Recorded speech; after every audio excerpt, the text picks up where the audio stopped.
kuliah semua ada penataran P4 tuh ya, ada Lemhanas juga mungkin yang pernah ikut dan sebagainya ya. Insya Allah Muslim itu, saya bilang Bapak kepada Bapak Dirjen, Muslim itu sudah paling mengerti tentang wawasan kebangsaan, persatuan dan kesatuan. Karena kata Allah Subhanahu wa taala, perintahnya langsung wa'tasimu bihablillahi jami'an wala tafarraqu. Ya. Itu pedoman kita bareng-bareng ya sebagai seorang muslim. Wa'tasimu bihablillahi jami'an, dan berpegang teguhlah pada tali Allah jami'an. Kenapa harus bahasanya jami'an? Bareng-bareng, bersatu. Karena memang kita harus bersatu sebagai seorang muslim dan juga dengan saudara kita yang lain agama, ya. Jami'an wala tafarraqu, dan haram hukumnya kita berpecah belah. Itu sudah menjadi semacam garis perjuangan kita, bersatu dan larang berpecah belah. Tapi entah kenapa hari ini ada yang mempersepsikan bahwa orang Islam tuh bawaannya intoleran katanya ya, bawaannya radikal ya. Karena saya dapati Bapak Menteri ini, ya Pak Fahrul Razi, itu dari sebelum atau awal-awal dia diangkat sampai hari ini, itu yang keluar dari ucapannya selalu ujungnya adalah radikalisme dan intoleransi. Betul ya Pak ya? Ya, koreksi kalau saya salah. Ya.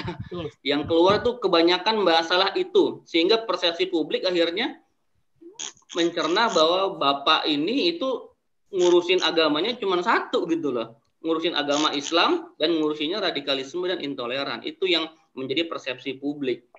Sehingga kemarin saya sampaikan kepada Pak Dirjen di TV One, Pak Dirjen mohon maaf ya, kalau masalah sertifikasi dai ya, sertifikasi ulama, yang ditakutkan nanti ulama ada menebar kebencian dan sebagainya. Ya, saya bilang ya mungkin saja ada, mungkin, tapi nggak banyak, saya bilang. Itu nggak banyak juga. Dan tidak bisa kita mengeneralisir bahwa semua ulama, semua daiyah itu semuanya menyebar kebencian, nggak bisa. Sehingga ketika ada sertifikasi yang dilakukan oleh pemerintah, kami khawatir boleh ya, akan ada usaha untuk menyeragamkan narasi berdakwah. Nah ini kan yang nggak bagus ya. Menyeragamkan narasi berdakwah ini bahaya banget ya. Ketika ada sebuah patokan juklak bahwa dai itu kalau ngomong harus begini saja.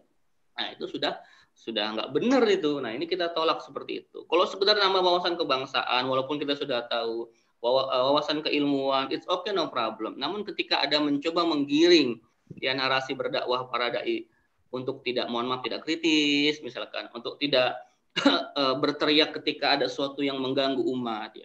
Kalau antum semua kenal saya, mungkin saya kayaknya orang nggak bisa diem ya, teman-teman semua di sosial media saya ya, di Twitter, di Facebook, di Instagram juga semuanya. Hampir tiap hari saya masuk headline di portal news ya, di portal berita-berita ya, statement saya, walaupun saya nggak pernah wawancara Pak. Jadi semua yang ada di media sosial, di portal berita online itu adalah kutipan dari Twitter saya. Ya, memang zaman sekarang itu wartawan kayaknya nggak mau repot, sehingga mereka mengutip Twitter itu dijadikan sebagai ini statement, it's okay, no problem. Hampir tiap hari saya bukan berteriak ya, tiap hari saya mengomentari hal-hal yang kira-kira nggak nyaman buat umat Islam. Kalau politik saya nggak terlalu inilah Pak ya, kalau politik saya nggak terlalu concern lah. Kita sudah selesai kalau menurut saya ya, walaupun di bawah teman-teman masih ada yang terbawa-bawa tuh sisanya ya, dari zaman Pilpres kemarin. Kalau saya sudah selesai politik. Yang saya concern di garis perjuangan saya ini adalah tentang bagaimana saya bersuara ketika ada suatu kebijakan atau ada sesuatu yang menyakiti dan menyinggung perasaan umat, Pak. Yang terakhir antum harus tahu, ada sebuah media afiliasi dari Jerman namanya DW ya, DW Indonesia ya. Ya, apa yang dia tayangkan Bapak Ibu sekalian, antum silakan dibuka di sosial media, di googling ya, di searching ya. DWTV kan ada ya Ustaz itu. Kenapa, Pak? DWTV kan ada kan? Oh, ada ya, DWTV juga ada. Ya. Jadi memang apa dari ya seperti itulah kira-kira. Yang kalau saya lihat memang ke belakangnya mereka juga memang sangat sama Islam tuh pandangannya seperti apa gitu Pak ya, kurang-kurang pas lah dengan kita. Yang terakhir apa yang dia tayangkan video tentang kritisinya terhadap pemakaian jilbab kepada anak-anak gitu kan ya. Kritisinya terhadap pemaksaan katanya, itu kan seperti itu narasinya. Apakah anak-anak tidak diberikan pilihan ketika dipakaikan jilbab oleh orang tuanya? Itu kan kembali mengetuk kita lah untuk berkomentar Pak. Ya. Kenapa hari ini kita harus tetap kritis Pak, bersuara ketika ada berita-berita yang menyudutkan kita, karena hari ini kita sedang berperang, mohon maaf Bapak sekalian, kalau bahasa saya agak kasar, kita sedang berperang opini di media sosial. Berperang opini di media sosial. Yang hak dan yang batil. Dan yang di tengah-tengah ini gawat Pak ya. Kalau yang hak dan yang batil itu enak Pak, hitam putih Pak. Tapi banyak juga teman-teman kita, saudara-saudara kita yang berdiri di tengah, seakan-akan tidak mau memihak kepada siapa-siapa, seakan-akan mau bersikap netral, tapi nyatanya naudzubillah summa naudzubillah itu mungkin bisa dikategorikan sebagai orang-orang yang munafik. Nah, teman-teman, kita diingatkan seperti itu, hati-hati jangan sampai ketika ada perjuangan yang hak dan yang batil kita memilih untuk diam. Ini enggak sunnah. Sunnahnya apa? Man ra'a minkum mungkaran, kata Rasul. Barang siapa melihat sebuah kemungkaran, falyughayyirhu biyadihi, maka rubahlah dengan tangannya. Fa illam yastati fa bilisanihi. Kalau enggak sanggup juga maka rubahlah dengan lisannya. Kalau zaman sekarang tulisan, share postingan di sosial media dan sebagainya. Fa illam yastati fa biqalbihi. Kalau enggak bisa juga ya pakai lisan tulisan, fa biqalbihi, maka dengan hatinya. Mengutuk, tidak suka, benci, marah, mendoakan. Itu bagian dari hati. Wa dzalika ad'aful iman. Tapi sayangnya kata Rasulullah SAW bahwa yang seperti itu adalah iman kita level yang paling rendah. Masya Allah. Ya, kata Rasul Pak, kalau kita melihat sebuah kezaliman, sebuah kemungkaran, sesuatu yang mengganggu perasaan umat, sesuatu yang menyakiti umat, ya, sesuatu yang menyakiti agama kita terutama Pak. Kalau saya pribadi mohon maaf kalau antum semua ikut sosial media saya dicaci, maki, difitnah dan sebagainya. Kalau itu masalahnya pribadi, no problem. Saya nggak akan ungkit, saya nggak akan bahas. Ya, saya pernah difitnah ini itu, dilaporkan ke polisi dan sebagainya. Saya nggak pernah urus itu. Kalau itu masalahnya masih pribadi. Namun ketika sudah menyangkut syariah, menyangkut agama, menyangkut Al-Quran, menyangkut ulama dan sebagainya, saya akan teriak. Apapun resikonya. Ya. Masalahnya ada juga teman-teman kita yang nggak mau di pos seperti itu karena mohon maaf mainnya main aman ya. Ya mainnya main aman. Saya pernah ketemu dengan guru saya, seorang ulama senior yang aktif di televisi. Saya nggak perlu sebut namanya. Yang aktif di televisi, aktif sekali. Mungkin antum semua pasti kenal lah ya. Ketika ngobrol dengan saya cerita begini, manggil saya Kang Ustadz. Kang Ustadz, saya udah capek di TV. Capek ceramah di setir, capek ceramah dikasih skrip, capek ceramah diarahkan oleh produser yang pastinya membawa kepentingan pemilik TV, yang pastinya juga tidak mau bertentangan dengan pemerintah dan sebagainya kayak begitu. Akhirnya saya lakukan, saya kalau mau di TV saya memberikan syarat ini kepada produser. Kalau dia mau ikut, kalau tidak ya sudah. Gitu. Ada yang mau, ada yang enggak Pak ya. Akhirnya dia ceramahnya seperti saya sekarang, banyakkan kajian-kajian yang langsung direct ke jamaah secara offline. Nah, gawatnya juga Pak di beberapa instansi BUMN dan sebagainya, beliau beberapa kali ditolak katanya. Sama juga seperti saya ya. Memang resiko Pak. Ya. Jadi jalur yang kami ambil ini memang bukan zona nyaman ya, ngeri-ngeri sedap lah. Sebagai seorang dai yang ketika kita agak vokal sedikit, nah itu agak-agak mengerikan lah ya. Dalam artian banyak orang yang tidak suka ketika ada kepentingan yang terganggu. Nah, Rasul nggak nyuruh begitu Pak. Ketika ada kemungkaran, rubah. Yang pertama biadih dengan tangan. Tangan ini apa artinya? Kekuasaan kita, power kita, harta kita yang kita miliki. Semua kita curahkan untuk menolak kemungkaran. Ya. Yang kedua tadi lisanihi, dengan lisan, dengan tulisan, dengan postingan, dengan share sosial media dan sebagainya untuk menolak kemungkaran. Yang ketiga fabiqalbihi, dengan hati. Nah, ini bagian dari sunnah Rasulullah SAW kepada kita bahwa kalau kita melihat kemungkaran jangan diam-diam saja. Nah, kata Pak Menteri, ya, baik. Nanti kita lanjut Pak ya. Akhirnya yang terjadi banyak di antara kami yang menolak sertifikasi itu. Ya, silahkan saja kalau ada yang mau ikut karena sifatnya pun tidak memaksa, sukarela. Sampai situ kami selesai, lalu kita membahas masalah good looking gitu ya teman-teman semua. Good looking tadi Bapak Ketua DKM sudah sampaikan bahwa good looking ini adalah ciri-ciri umat Islam, ciri-ciri yang ada pada Rasulullah Shallallahu Alaihi Wasallam, ciri-ciri yang terdapat kepada para sahabat Rasulullah Shallallahu Alaihi Wasallam. Ya, good looking, bahasa Arab yang bagus, hafiz Quran, akhlakul karimah dan sebagainya. Tapi kenapa persepsinya itu dianggap sebagai penebar bibit radikalisme? Jadi kalau kita menilik Pak kepada situasi dunia Islam tidak hanya di Indonesia hari ini, tapi juga di seluruh dunia, ada suatu ungkapan ulama yang kembali populer hari ini. Kenapa? Al-Islamu mahjubun bil muslimin, kata para ulama. Al-Islamu mahjubun bil muslimin. Islam itu sempurna, baik, luar biasa, tapi terhijab oleh oknum orang Islam sendiri. Ya, akhirnya yang terjadi sekarang persepsi dunia itu bahwa Islam itu identik dengan kekerasan, ya. Islam itu identik dengan terorisme, Islam itu identik dengan sesuatu yang kurang baik, Pak. Nah, itu yang terjadi sekarang di dunia Islam. Ya, padahal sejatinya al-Islamu ya'lu wa la yu'la alaih, gitu kan ya. Islam itu tinggi dan tidak ada yang bisa menyaingi ketinggiannya. Tapi kenapa ketinggian Islam itu, kesempurnaan Islam itu hari ini terhijab, terhalang oleh orang Islam sendiri? Ada dua faktor, Pak, yang menyebabkan itu semua terjadi. Ya.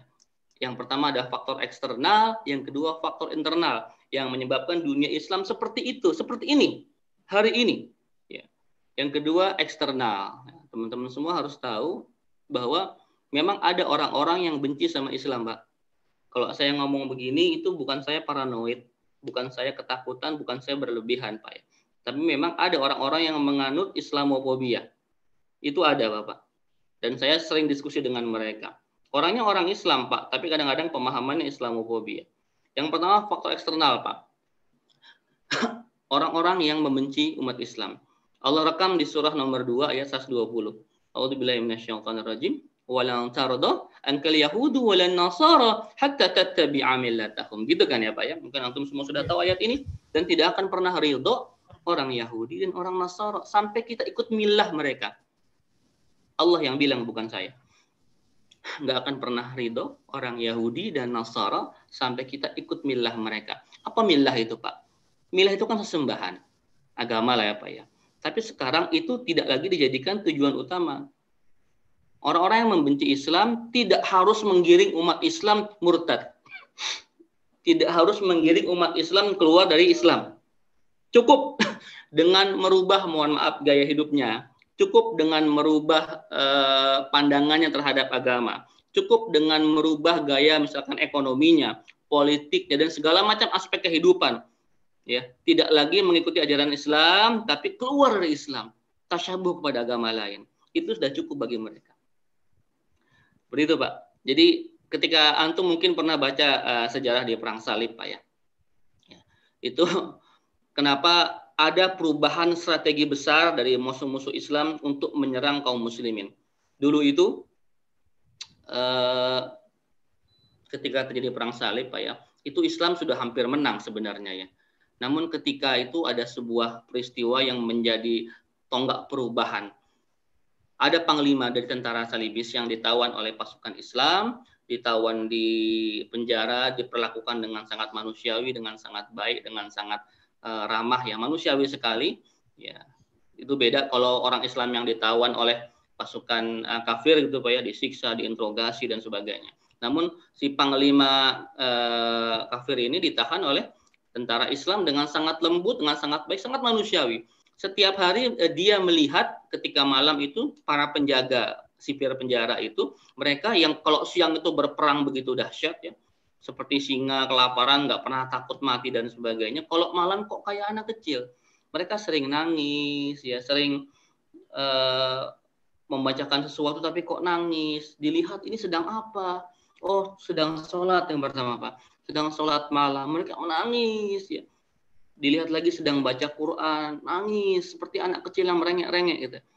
Disimpulkan akhirnya sama si panglima kafir tadi bahwa wah, inilah yang membuat umat Islam begitu disegani ya. Umat Islam begitu ditakuti hari ini.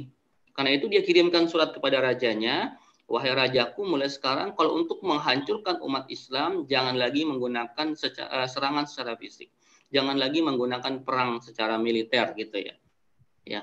Tapi dia gambar Al-Quran disobek, digaris dengan sebuah pedang gitu, Pak. Apa artinya dibaca sama raja bahwa hari ini kalau untuk menghancurkan umat Islam tidak perlu perang secara fisik, tapi cukuplah dijauhkan umat Islam dari agamanya. Dijauhkanlah umat Islam dari Al-Qur'annya dan sunnahnya.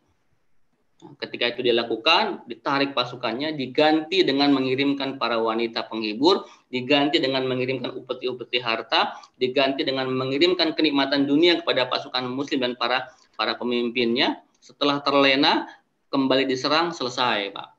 Dan strategi itu yang diadopsi oleh Snokhorgranya ketika menaklukkan masyarakat Aceh. Mirip seperti itu. Padahal ini jauh-jauh hari sudah digambarkan, diberitakan oleh Rasulullah SAW. Tapi kita nggak mau ngeh.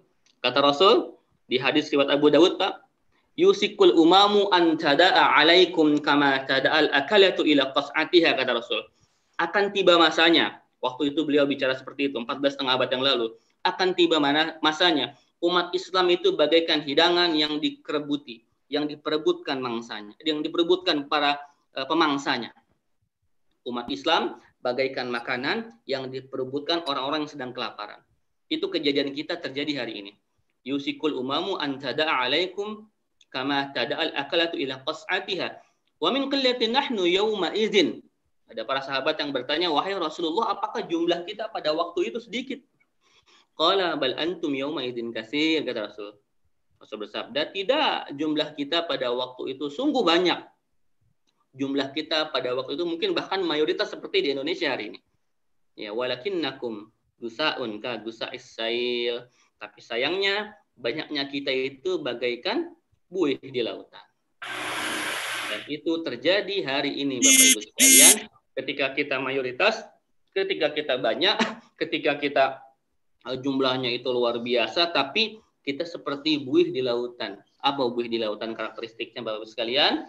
Karakter buih di lautan, yang pertama, buih itu banyak tapi tak ada harganya. Yang kedua, buih itu akan mengikuti hembusan angin. Kalau angin ke kiri, kadang-kadang ikut kiri. Angin ke kanan, ikut ke kanan. Kalau ada gelombang besar, habis buih itu. Itulah karakteristiknya buih di lautan. Apa sebabnya umat Islam banyak tapi nggak punya power, nggak punya kekuatan seperti buih di lautan? Kata Rasul ada sebabnya dua, Pak, sekalian. Dan itu sampai sekarang pun masih relevan menurut saya. Yang pertama, walayang za'annallahu min suduri aduwukumul mahabbata minkum. Kenapa umat Islam ini seperti nggak ada harganya, seperti nggak punya power? Karena yang pertama, Allah telah cabut rasa gentar dari dada musuh-musuh Islam. Itu poinnya, Pak, nomor satu, kata Rasulullah. Kenapa umat Islam seperti ini? Karena umat Islam tidak lagi disegani. Umat Islam tidak lagi ditakuti. Ya, karena Allah telah cabut rasa gentar, rasa takut dari dada musuh-musuh Islam. Kalau dulu pasukan kafir ketika akan berperang sama umat Islam, itu mereka gemetaran, Pak. Ketakutan, Pak. Ya, Assalamualaikum. Assalamualaikum. Ketika mendengar mau perang lawan umat Islam, itu semua ketakutan, Pak. Karena dalam sejarahnya, dari mulai perang pertama Badar, ya, itu umat Islam kalau perang fisik itu hampir tidak pernah terkalahkan, Pak. Hampir tidak pernah terkalahkan. Antum sebutlah perang apa? Misalkan perang apa? Perang Uhud, ya. Katanya perang Uhud kita kalah. Ya, mungkin hasil akhirnya demikian, orang menyimpulkan. Namun sejatinya di perang Uhud pun umat Islam sudah hampir menang. Sudah menang bahkan, sudah berebut ghanimah bahkan, ya. Sudah berebut ghanimah di bawah. Ketika itu ada pasukan yang Rasul tugaskan di atas bukit, bertugas untuk memantau di bawah dan untuk memenahi musuh dari atas. Ketika di bawah sudah menang dan para sahabat sudah mulai mengambil ghanimah, sudah mulai membagikan ghanimah, yang di atas itu ngiri. Akhirnya tidak, menurut kata Rasulullah, nggak disiplin, turun ke bawah untuk ikut bersama-sama mengambil ghanimah. Kesempatan itu dilihat oleh seorang panglima kafir namanya Khalid bin Walid. Dulu belum masuk Islam. Masya Allah, dia kan orang yang cerdas, ahli perang, ahli strategi. Beliau melihat ini titik kelemahan umat Islam. Akhirnya membawa pasukan pemanah ke atas, gantian umat Islam yang dipanah dari atas dan kocar kacir, Pak. Sampai Rasulullah SAW pun pelipisnya terluka. Perang Uhud. Dan segala macam perang kita semuanya hampir menang. Kenapa? Karena mindset orang Islam itu kalau perang itu beda sama orang kafir. Kalau orang Islam itu mau perang, apa mindsetnya? Cari mati syahid. Tapi kalau orang kafir, perang pengen selamat. Ya. Karena itu kalau perang kita selalu menang seperti itu. Jadi sekarang ini kita sudah lagi nggak ditakuti, Pak. Izah kita sudah lagi nggak punya izah lagi lah. kehormatan kita sedikit sekali karena disepelekan, dikecilkan, dianggap remeh oleh musuh-musuh Islam. Yang kedua kata Rasulullah SAW, kenapa umat Islam seperti buih di lautan? Wala yakzifannallahu fi qulubihimul wahan. yang nonton. Dan Allah tanamkan penyakit al-wahan. Allah tanamkan penyakit al-wahan kepada diri umat Islam. Ya, jadi yang pertama itu Allah cabut rasa gentar dari dada musuh-musuh Islam. Yang kedua Allah Allah tanamkan penyakit al-wahan. Al-wahan itu apa? Faqala qailun ya Rasulullah wa mal wahan? Apa itu wahan? Qala hubbud dunya wa karahiyatil maut, kata Rasul. Yaitu terlalu cinta kepada dunia dan terlalu takut kepada kematian. Jadi seperti itu Pak ya, dua penyebab besar kenapa umat Islam ini sekarang seperti buih di lautan, seperti nggak ada izahnya, sehingga kita selalu diidentifikasi sebagai umat yang troublemaker lah, umat yang suka kekerasan lah dan sebagainya. Yang kedua, faktor internal Pak. Yang tadi kan eksternal Pak ya. Yang kedua faktor internal ya, yang terjadi di kalangan umat Islam sendiri. Apa itu? Yang pertama, renggangnya ukhuwah Islamiyah. Ya. Kita ini nggak kompak Bapak Ibu sekalian. Kita ini kurang kompak. Kita ini kurang bersatu. Umat Islam ini gampang banget dipecah karena hanya masalah-masalah yang furu' lah, masalah-masalah yang cabang, bukan masalah-masalah yang usul. Ya, masalah-masalah fikih, ya, masalah-masalah ritual ibadah yang memang ada ikhtilaf di situ. Ini membuat kita saling berpecah belah. Saya mendapati bahkan dulu sebelum pandemi ketika saya berkeliling Indonesia itu sering dapat curhatan Pak dari para pengurus masjid, dari para takmir masjid. Mereka bilang, Pak Ustadz ini gara-gara masalah kunut saja sampai ada buat masjid baru. Ini gara-gara masalah tidak sepakat masalah maulid, tidak sepakat masalah Isra Mi'raj, tidak sepakat masalah ritual ibadah harian dan sebagainya sampai berpisah, sampai berpecah belah. Nah ini yang harus kita sikapi hari ini, bahwa janganlah teman-teman semua, yuk kita bersatu bareng-bareng, jangan sampai gara-gara masalah yang sepele jadi berpecah belah. Demikian Pak, dua faktor yang menyebabkan umat Islam menjadi seperti ini hari ini. Lalu apa sih yang harus kita lakukan Pak? Ya, sebagai seorang Muslim mendapati umat Islam kayak begitu.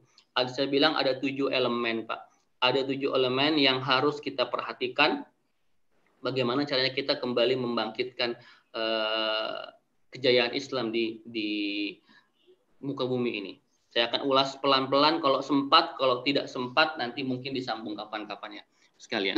Yang pertama, saya akan mengutip sebuah hadis Rasulullah SAW ya tentang 7 golongan ya, 7 manusia pilihan yang bisa menjadi pionir kebangkitan Islam di seluruh dunia.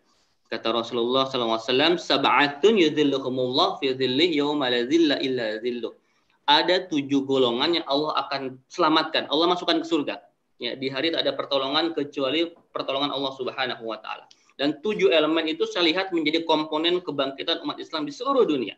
Ya, yang pertama siapa Pak? Al-Imamul Adil. Ya, kalau umat Islam mau maju, ya harus punya yang namanya Al-Imamul Adil. Pemimpin yang adil. Ya, pemimpin adil, Rasul bilang masuk surga nomor 1. Masya Allah.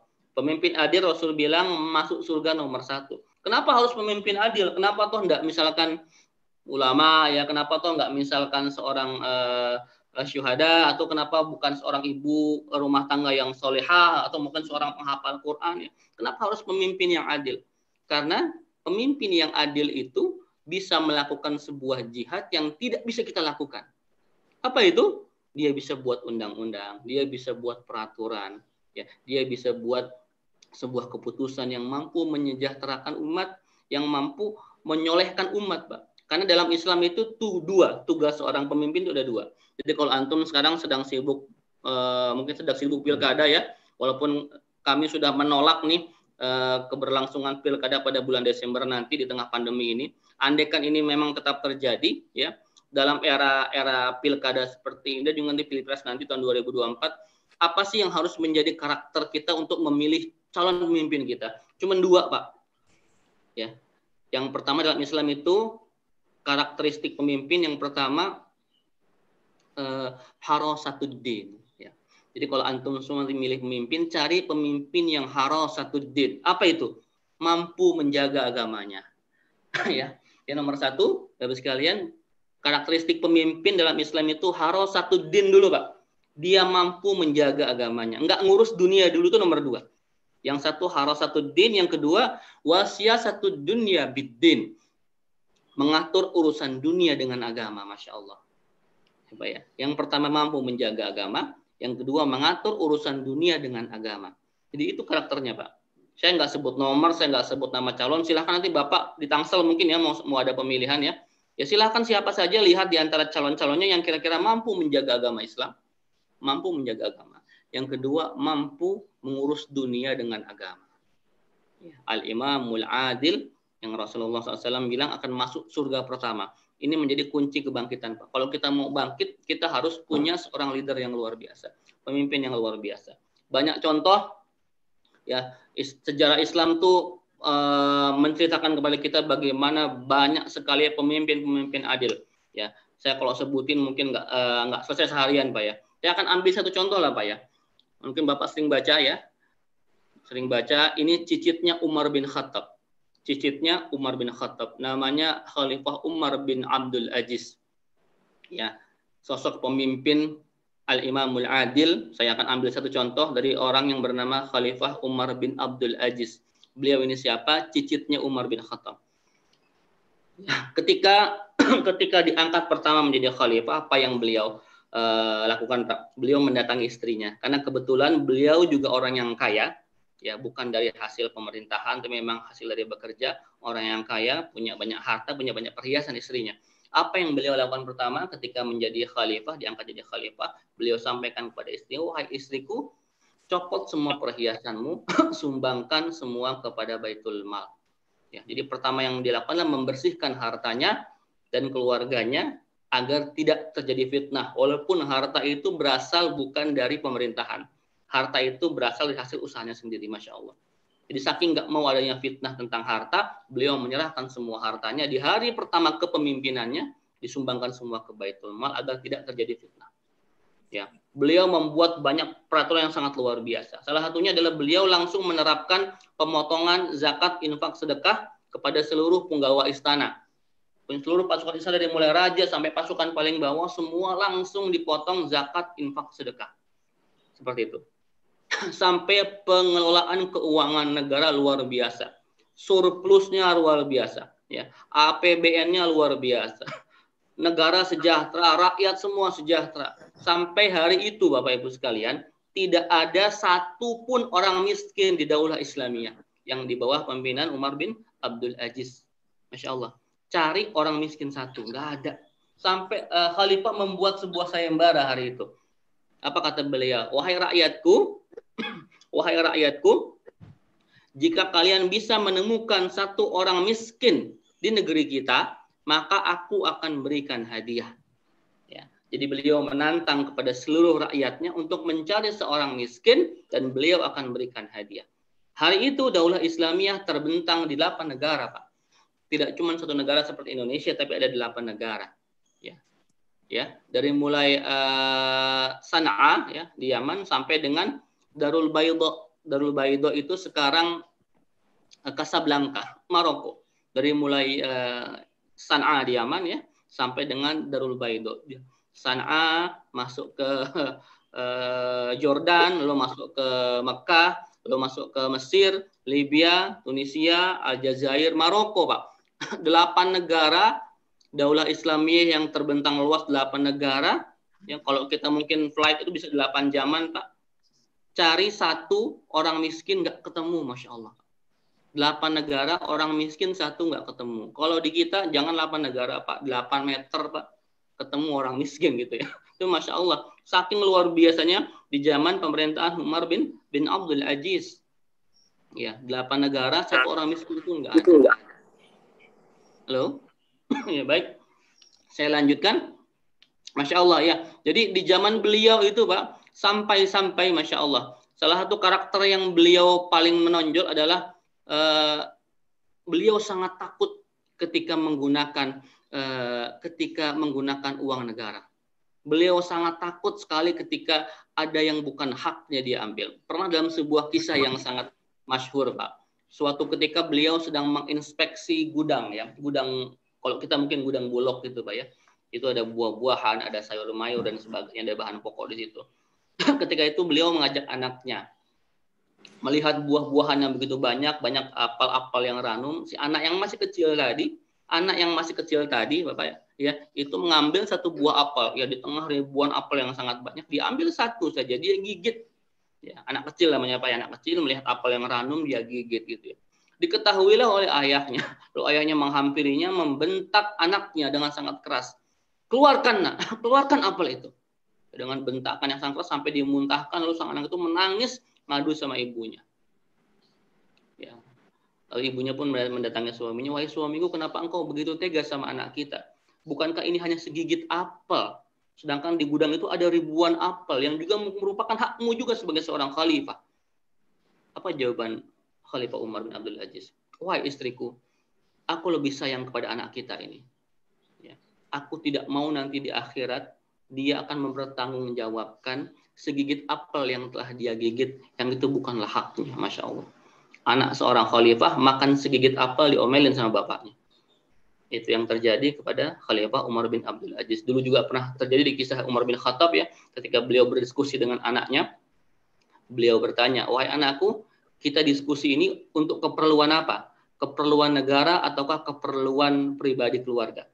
Ini untuk keperluan keluarga, wahai ayahanda. Kalau begitu matikan lampunya. Karena lampu ini dibiayai oleh negara yang harus kita gunakan hanya untuk urusan negara. Masya Allah, ya, Al-Imamul Adil. Sampai di zaman itu, Al-Imamul Adil, Bapak sekalian, ada sebuah kisah yang luar biasa. Ya. Ketika Umar bin Abdul Aziz memimpin yang hanya 2,5 sampai 3 tahun saja, itu yang terjadi di sebuah keajaiban, Bapak sekalian. Ya. Di seluruh kekuasaan Islam hari itu, para peternak domba terkaget-kaget. Kenapa? Karena biasanya domba-domba yang mereka pelihara itu selalu menjadi santapan empuk serigala. Ya, jadi kalau mereka menggembala domba itu selalu khawatir dengan serigala, gitu, ya. Namun di zaman Umar bin Abdul Aziz, ya, serigala itu yang tadinya memangsa domba, malah serigala sekarang yang menggembala domba. Ya, serigala yang menggembala domba, ini sebuah keajaiban. Serigala yang biasanya makan domba, di zaman itu serigala menggembala domba. Ya, jadi malah para peternaknya nggak perlu capek lagi sekarang, ya, karena serigala yang tadinya menjadi musuh itu sekarang malah menggembala domba. Bingung akan hal ini, para peternak menghadap kepada khalifah. Wahai khalifah, ini ada sebuah hal yang membingungkan kami. Ada sebuah hal yang ajaib lah, ya. Yang biasanya domba itu dimakan serigala, hari ini serigala sama domba akur begitu. Apa yang terjadi gerangan, kata beliau kepada khalifah. Apa jawaban Khalifah Umar bin Abdul Aziz? Wahai saudara, wahai fulan, kami adalah orang-orang yang memperbaiki hubungan kami dengan Allah Subhanahu wa taala. Kami adalah orang yang memperbaiki hubungan kami dengan Allah Subhanahu wa taala. Maka Allah memperbaiki hubungan di antara makhluk-makhluknya. Jadi karena khalifah memperbaiki hubungan dengan Allah, meningkatkan ketakwaan kepada Allah, maka Allah perbaiki hubungan antara domba dan serigala. Masya Allah, Pak. Al-Imamul Adil. Ya. Yang kedua, Bapak sekalian, apa faktor yang bisa membuat umat Islam ini bangkit? Wasyabbun nasya'a fi ibadatillah. Anak-anak muda yang tumbuh dalam ibadah kepada Allah Subhanahu wa taala. Ternyata faktor kebangkitan umat Islam nomor 2 adalah anak-anak muda, Bapak sekalian. Mohon maaf, bukan orang-orang tua. Ya, saya nggak tahu di sini ada orang tua. Kalau dari fotonya mungkin banyak orang tua di sini, ya. Tapi ternyata yang menjadi faktor kebangkitan Islam itu anak muda, Bapak sekalian. Anak-anak muda. Karena ini tugas kita sekarang, ya, selaku yang lebih senior dibanding anak-anak muda itu, meregenerasi, kaderisasi para mujahid, para pengurus masjid, orang-orang yang mau berkecimpung di dakwah, yang itu adalah anak-anak muda. Anak-anak muda, bukan orang tua. Kalau orang tua, mohon maaf, kalau masjid misalkan ramai dengan orang tua, pengajian ramai dengan orang tua, itu sesuatu yang nggak aneh lagi, ya. Ya, manusiawi sekali, ketika sudah tua pasti akan dekat kepada Allah Subhanahu wa taala. Tapi ketika anak muda ya sudah berpikir tentang agamanya, maka itu spesial sekali. Maka masuk surga nomor 2. Dan hari ini Bapak sekalian, ada kabar gembira nih teman-teman semua, kabar gembira. Ketika saya sebelum pandemi banyak berkunjung ke daerah-daerah dari pelosok negeri ya, saya mendapati banyak sekarang pengajian itu diisi oleh anak-anak muda. Ya, selain panitianya anak muda, yang hadir pun mayoritas anak-anak muda. Ya, kenapa terjadi? Karena hari ini gelombang hijrah itu luar biasa dahsyat, Pak. Sunatullah, orang-orang sudah mulai kembali kepada agamanya. Hari ini berislam itu keren, kata anak muda. Hari ini ngaji itu keren. Kalau zaman dulu mungkin ngaji itu kampungan, ngaji itu kurang gaul, tapi hari ini ngaji itu keren. Apalagi banyak public figure yang hijrah ya, yang menjadi sampel, menjadi contoh, menginisiasi acara-acara hijrah yang sangat luar biasa. Misalkan Hijrah Fest, ya, Muslim United, dan sebagainya. Jadi anak muda hari ini luar biasa, dan kita perlu mengapresiasi ya anak-anak muda. Ya, percepat Pak ya. Yang nomor 3, warajulun qalbuhu mu'allaqun bil masajid. Orang-orang yang hatinya terpaut dengan masjid ya. Bapak-bapak semua, PKM masjid, para pengurus masjid, orang yang mikirin masjid, bagaimana supaya menghidupi masjid, supaya menghidupi kajian-kajian keilmuan dan sebagainya. Orang-orang yang cinta dengan masjid. Jadi faktor ketiga kebangkitan umat Islam adalah masjid, Pak. Masya Allah, ya, masjid. Masjid yang bukan hanya sebagai tempat kita untuk ritual, ya. Masjid yang bukan hanya sebagai tempat kita untuk sholat pulang, ya, taklim pulang ya, dulu sebelum pandemi seperti itu ya. Tapi masjid yang digunakan sebagai center kegiatan umat Islam, masjid peradaban saya menyebutnya, Masya Allah. Masjid yang memang difungsikan sepertinya di zaman Rasulullah Shallallahu Alaihi Wasallam. Masjid yang boleh apapun dibicarakan di sana, yang berkenaan dengan keumatan. Termasuk mohon maaf diantaranya membicarakan masalah strategi politik dan sebagainya. Saya kurang setuju ketika dulu ada himbauan jangan ngomong politik di masjid. Yang nggak boleh itu kampanye di masjid, Pak. Yang nggak boleh kampanye di masjid, jualan nama, jualan nomor, bagi-bagi kaos, bagi-bagi sejadah, bagi-bagi sarung oleh para calon, itu yang nggak boleh, Pak. Tapi kalau sekedar kita bicarakan siasatul Islam ya, siasah Islamiyah ya, politik Islam, kita membicarakan apa sih yang harus dimiliki oleh seorang pemimpin Islam dan sebagainya sebagai panduan kita untuk memilih nanti, itu boleh, Pak. Jadi boleh ngomong politik, yang nggak boleh itu campaign, kampanye di masjid, menyebut nama, apalagi sampai menjelekkan calon yang lain dan sebagainya, itu nggak boleh. Yang keempat, warujulani tahabba fillah ijtima'a alaihi wa tafarraqa alaihi. Yang masuk surga nomor 4 itu 2 orang ya, yang bersaudara, yang saling mencintai, mereka berkumpul karena Allah dan mereka pun berpisah karena Allah. Yang nomor 4, faktor kebangkitan umat Islam adalah ukhuwah Islamiyah. Persaudaraan antar sama muslim. Ya, tadi saya bilang di awal, ukhuwah Islamiyah, ya, ukhuwah wataniyah. Kita sama orang-orang tetangga kita yang kafir, Pak, yang kafirnya kafir zimmi, itu pun harus baik, harus melindungi kehormatannya, darahnya, hartanya. Kata Rasul demikian, Pak ya. Orang-orang yang berbeda agama dengan kita, berbeda iman dengan kita, harus tetap kita rangkul, kita lindungi ya, sesama anak bangsa ya. Kecuali sudah harbi ya. Kalau harbi sudah memerangi, sudah mengganggu, mengusik, baru kita harus mempertahankan diri. Tapi kalau teman-teman sekarang kita punya teman punya agama Nasrani, Hindu, Buddha dan sebagainya, selama mereka berdampingan dengan kita, mereka saudara kita yang harus kita lindungi. Nah, seperti itu ya, persaudaraan. Yang nomor 5, warajulun da'atum ru'atin zata mansibin ya faqala inni akhafullah. Ada seorang laki-laki, Pak, ini bahasa hadisnya begini, seorang laki-laki yang digoda oleh perempuan untuk bermaksiat, berzina di tempat yang sunyi, dan dia berkata faqala inni akhafullah. Ya, aku takut kepada Allah Subhanahu wa taala. Masya Allah. Artinya ini dia punya self control yang sangat bagus. Pengawasan Allah Subhanahu wa taala ya. Waskat, pengawasan malaikat. Orang yang selalu merasa diawasi gerak-geriknya oleh Allah Subhanahu wa taala. Ketika seorang muslim memiliki sifat takut kepada Allah dimanapun dia berada, di tempat ramai ataupun tempat yang sunyi, maka dia tidak akan berani melakukan kemaksiatan. Kalau ada seorang pejabat, pemimpin yang takut sama Allah, ya, itu dia nggak perlu CCTV, Pak. Itu dia nggak perlu diawasin, dia tidak akan pernah berbuat yang aneh-aneh. Gitu. Yang nomor 6, Pak, warajulun fasaddaqa bisadaqatin fa akhfaha. Ya, hatta la ta'lamu simul ma tunfiqu yaminu. Ada seorang yang berinfak dengan tangan kanannya, dia sembunyikan sampai tangan kirinya itu dia nggak tahu. Nomor 6, kalau umat Islam mau bangkit, kita harus punya para aghnia, orang-orang kaya yang bersedekah dengan ikhlas. Ya, Masya Allah ya, orang-orang kaya yang bersedekah dengan ikhlas. Ya. Dan yang terakhir, warajulun dzakarallahu khaliyan fafadat aynahu. Seorang yang berzikir kepada Allah Subhanahu wa taala, dia meneteskan air matanya, kelembutan hati. Orang-orang yang lembut hatinya, ya. Orang-orang yang kalau mendengarkan ayat Allah dia bergetar hatinya, dia menangis karena takut pada Allah Subhanahu wa taala.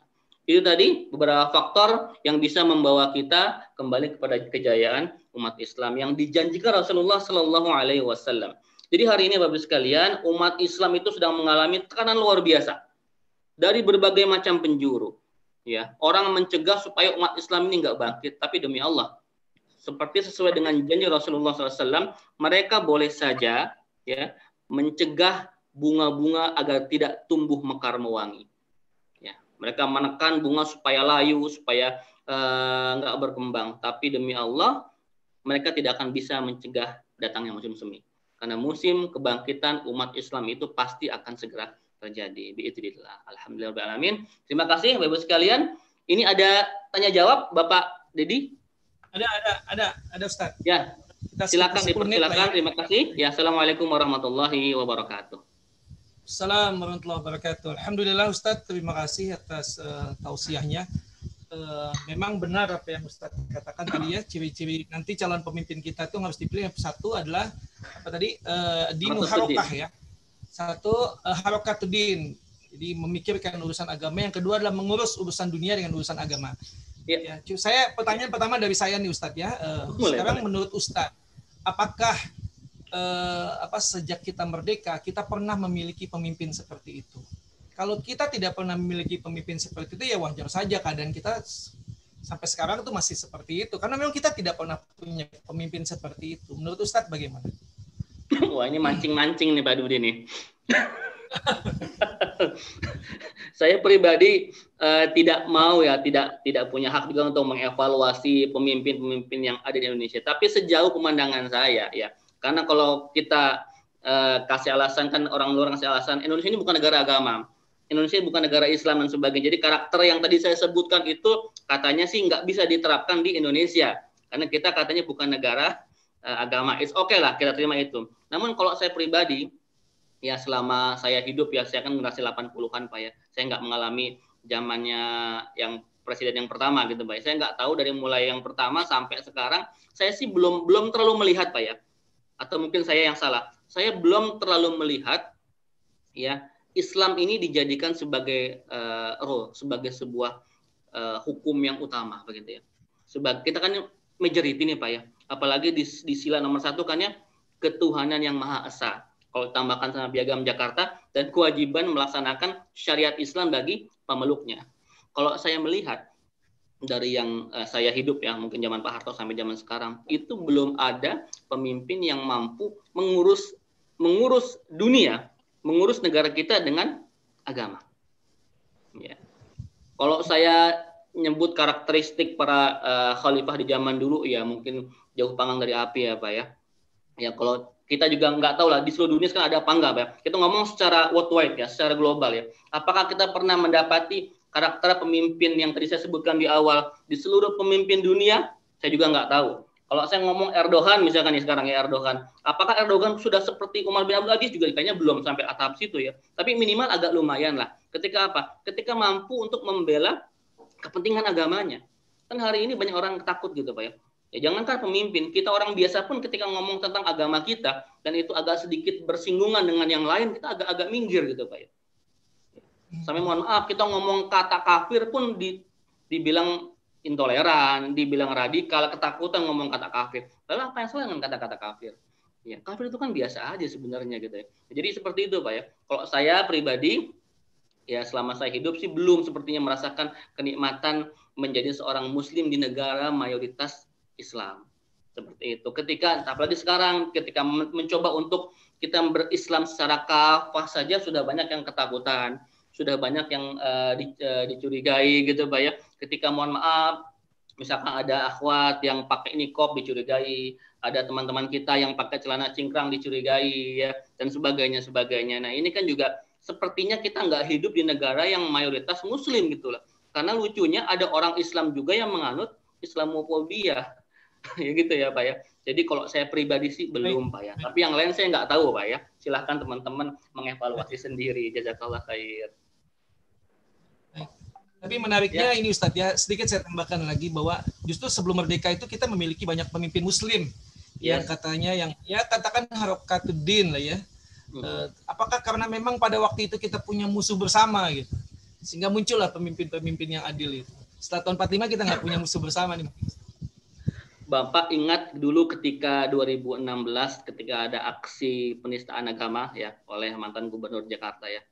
Umat Islam bersatu luar biasa Pak ya, kumpul jutaan orang dengan satu komando. Kenapa? Karena kita punya public enemy gitu Pak ya. Punya musuh bersama gitu ya. Umat Islam memang ciri khasnya seperti itu Pak. Ketika kita menghadapi musuh bersama, apalagi mohon maaf dia itu misalkan kafir gitu ya. Itu bersatunya luar biasa.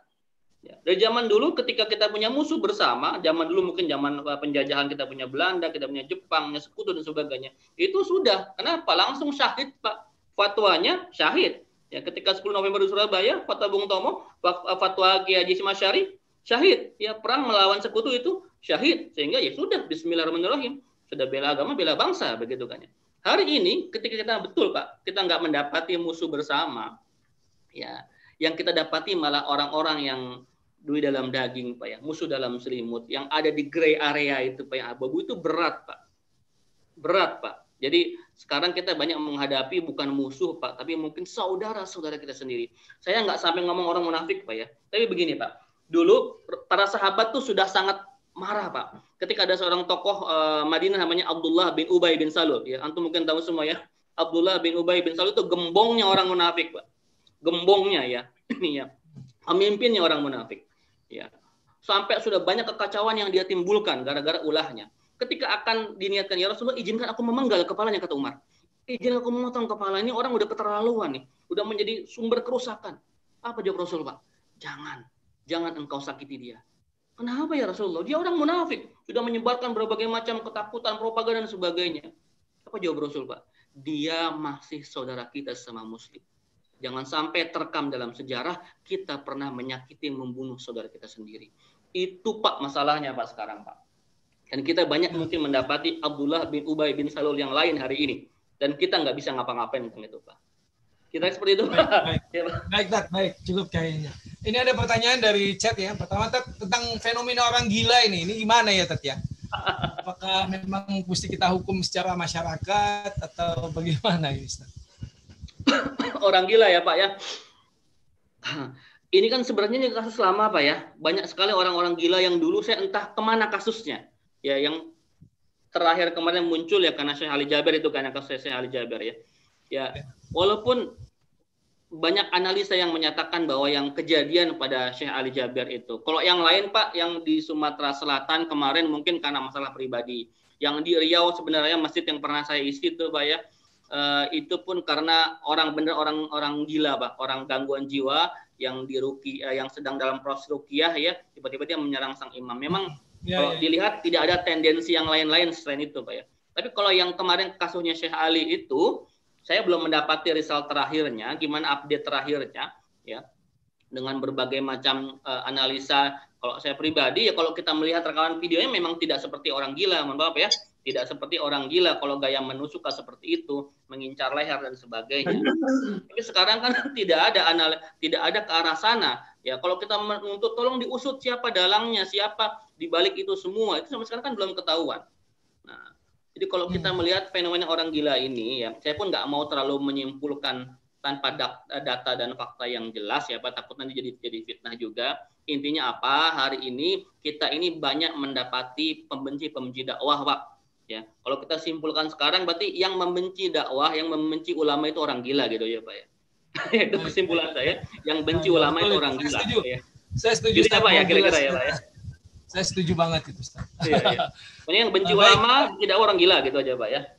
Ya. Baik, ini 5 menit lagi kurang lebih Ustaz ya. Ini ada masih 3 pertanyaan. Dari Pak Fauzi ini, Assalamualaikum Ustaz. Apakah para hafiz memang tidak termasuk dalam kelompok 7 elemen tadi Ustaz? yang akan dilindungi Allah di yaumil akhir nanti. Ya, ya, ya. 7 elemen tadi memang itu kan khusus ya Pak ya. Jadi pemimpin adil, pemuda takwa, orang pecinta masjid, persaudaraan karena Allah, orang yang bisa mengontrol hawa nafsunya, para agnia yang bersedekah dengan ikhlas, orang-orang yang berzikir dan kelembutan hatinya.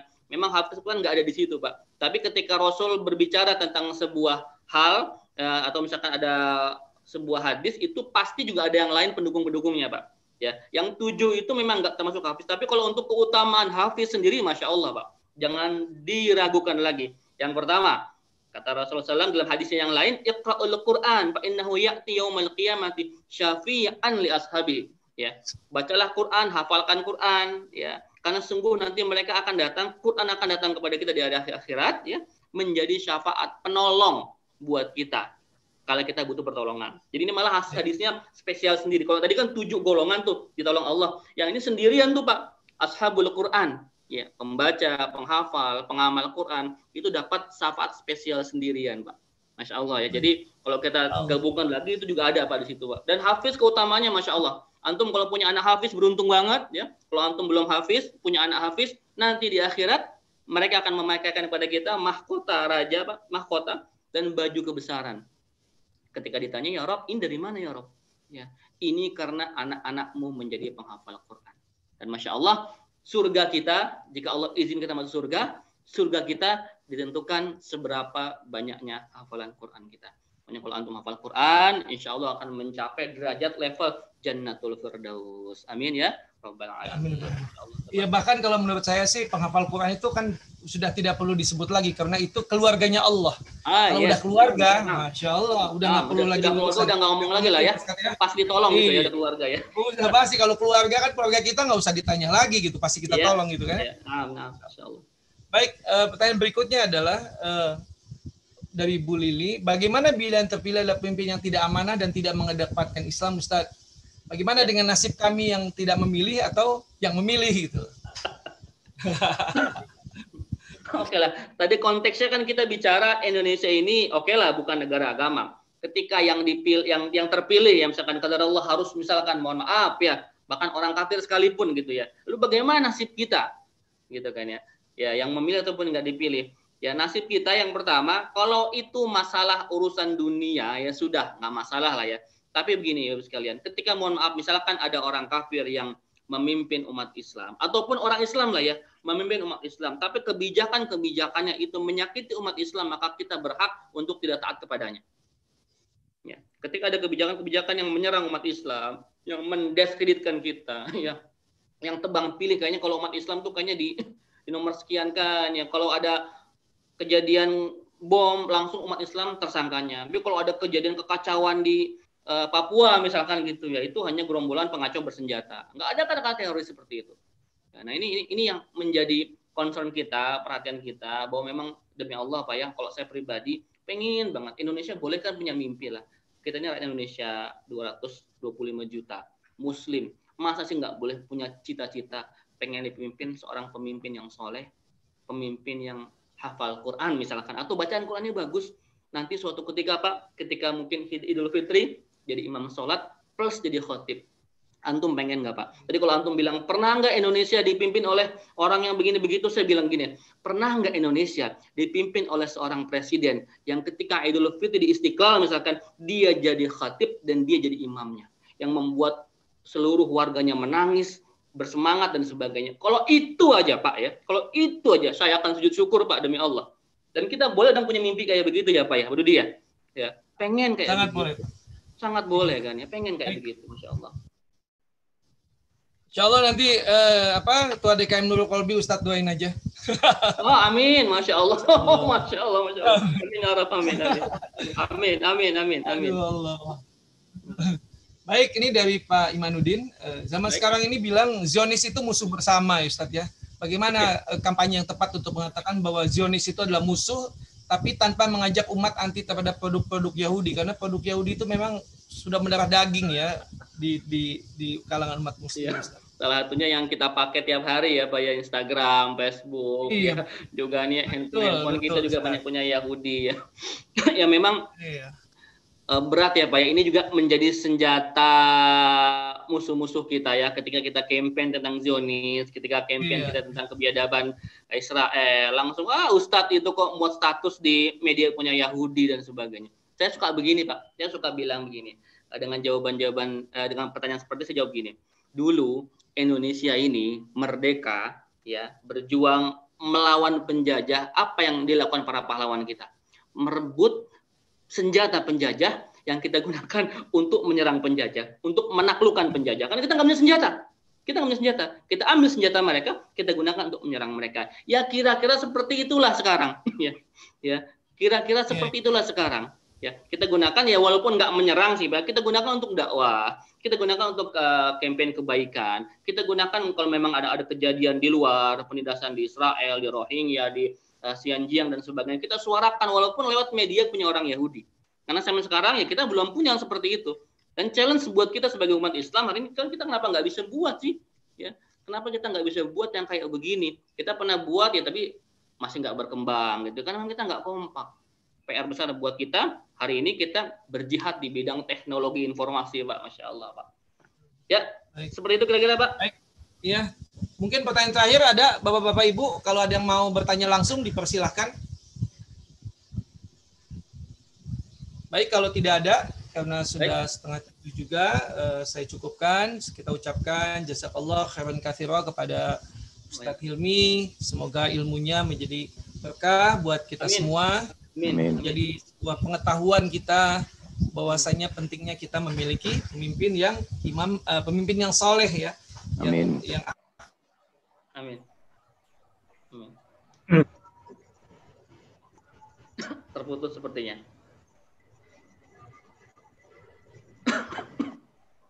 Baik Pak Dudi, terputus sepertinya ya. Ya, kehabisan pulsa nih ketua DKM nih. Oh.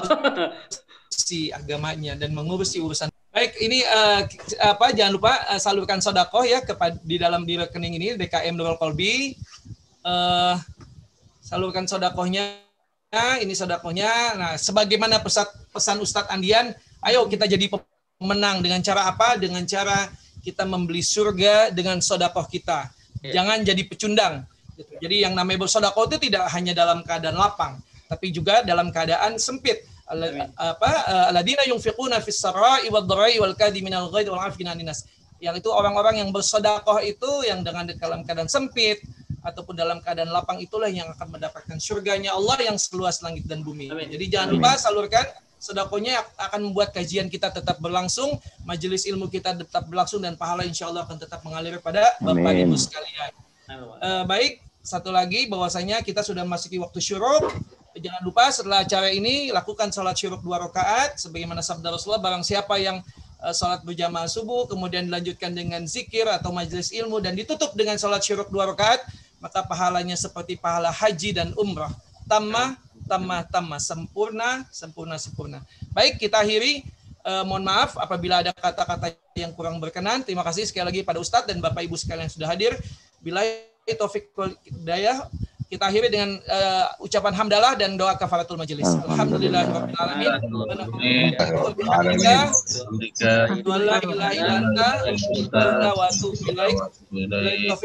Assalamualaikum warahmatullahi wabarakatuh. Waalaikumsalam warahmatullahi wabarakatuh. Waalaikumsalam warahmatullahi wabarakatuh. Saya pamit ya Pak ya. Assalamualaikum. Sama-sama. Terima kasih Pak Helmi, terima kasih. Sama Pak Haji Dudi. Syukran. Assalamualaikum.